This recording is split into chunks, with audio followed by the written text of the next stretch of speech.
Hello friends, स्मार्टो systems की GST series में आपका स्वागत है और मेरा नाम है वरिंदर सिंह। पिछले सेशन में हमने जानकारी ली थी जीएसटी रिटर्न्स के एक ब्रीफ इंट्रोडक्शन में कि जीएसटीआर 3 रिटर्न्स हमें फाइनल करनी है हर महीने 1, 2, 3। पहली सेल से रिलेटेड है, दूसरी ऑटो पॉपुलेटेड है, अपने आप सारी इन्फॉर्मेशन परचेज के रूप में आ जाएगी। परचेज के सभी इनवॉइसेस हमें दिखाई देना शुरू हो जाएंगे जीएसटीआर 2 में। 3 जो है उसमें इनपुट टैक्स क्रेडिट से रिलेटेड इन्फॉर्मेशन हमारे पास दिखाई देना शुरू हो जाएगा। फाइनली जीएसटीआर 9 है, वो लास्ट में हमें एक बार भरनी है पूरे साल भर में। और हमने ये देखा था लास्ट टाइम कि अगर जीएसटीआर रिटर्न्स में सब कुछ ठीक है, हमने जुलाई की जो रिटर्न है वो जीएसटीआर 1 अगस्त में 10 अगस्त तक फिल करनी है। जीएसटीआर 2A 11 अगस्त तक हमारे अकाउंट में शो होनी शुरू हो जाएगी, जिसमें सभी परचेज से रिलेटेड इन्फॉर्मेशन रहेगी।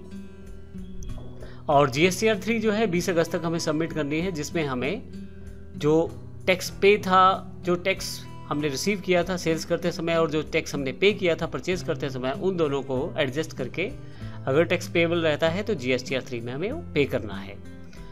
लेकिन अगर ऐसा केस हो जिसमें कोई इन्फॉर्मेशन आपकी मैच नहीं कर रही है, तो ऐसे केस में क्या किया जाएगा, तो आइए देखते हैं इसको एग्जाम्पल के साथ। हमारे पास यहाँ मान लीजिए मैंने जीएसटीआर 1 10 तारीख को भर दी।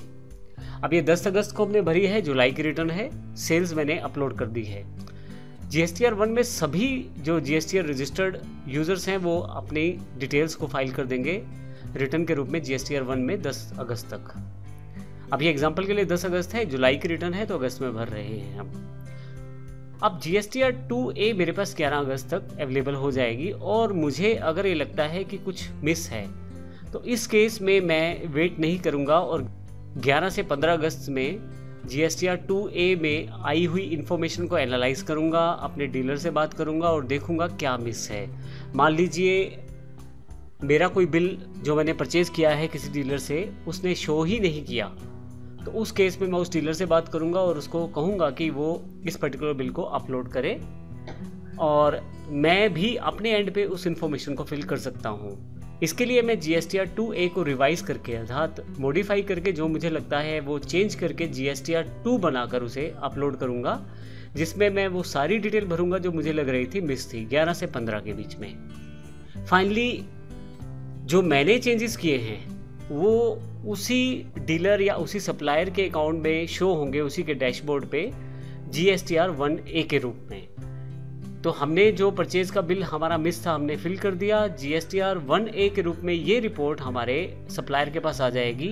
15 से 17 तारीख उसके पास है इस इन्फॉर्मेशन को एनालाइज करके एक्सेप्ट या रिजेक्ट करने के लिए। अब अगर वो एक्सेप्ट कर लेता है तो ये 4th स्टेप रहेगा 15 से 17 के बीच। फाइनली हमारी जो इन्फॉर्मेशन है वो अपडेट हो जाएगी ऑनलाइन और जीएसटीआर 3 जो है फिर से फिल कर सकता हूँ 20 तारीख तक मैं।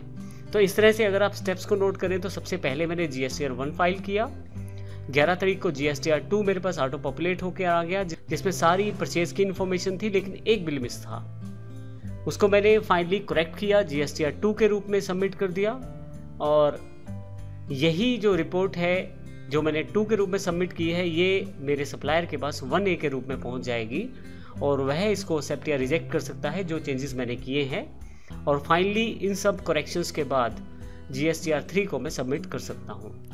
अब हमने ये प्रोसेस क्यों फॉलो किया है, अब एक बहुत ही इंपॉर्टेंट पॉइंट यहाँ पे है, वो ये है कि अगर मान लीजिए जिस सप्लायर से हमने परचेज किया है वो अपने बिल को वहाँ शो नहीं करता, इसका अर्थ ये होगा कि उसने जो टैक्स कलेक्ट किया है हमसे उसको सबमिट नहीं किया। ऐसे केस में हमें जो हमने बिल सबमिट किया है उसका टैक्स हमारी अपनी जेब से जाने वाला है। तो जीएसटी का रूल ये कहता है कि अगर आपके डीलर ने टैक्स पे नहीं किया तो वो बिल का जो टैक्स है वो उसका इनपुट टैक्स क्रेडिट आपको नहीं मिलने वाला, तो अल्टीमेटली टैक्स आपकी जेब से जाने वाला है।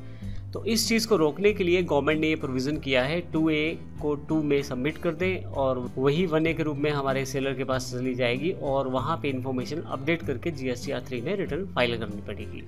अगर किसी कारण से डीलर फेल रहता है उस टैक्स को पे करने के रूप में, तो वहाँ पे हमें उस टैक्स को पे करना होता है।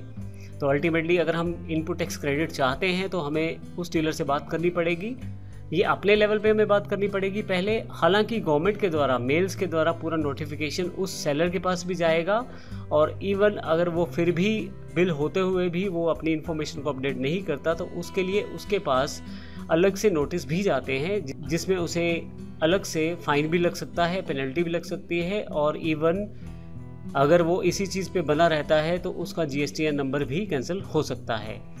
तो इस तरह हमने इस प्रोसेस में देखा कि किस प्रकार हम सिंपल वे में अपनी रिटर्न को फाइल कर सकते हैं।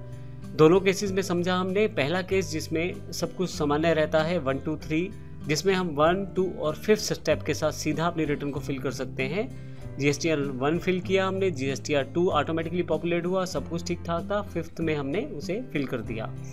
और दूसरा केस हमने देखा जिसमें 1st 2nd 3rd 4th और 5th स्टेप को हमने फॉलो किया।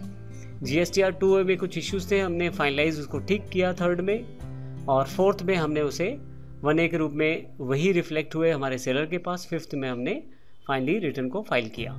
तो इस तरह से ये बेसिक स्टेप्स हैं। नेक्स्ट सेशन में हम एक एग्जाम्पल को भी फॉलो करेंगे जिसमें देखेंगे कि एक्चुअली प्रैक्टिकली ये काम किस प्रकार से होता है। धन्यवाद।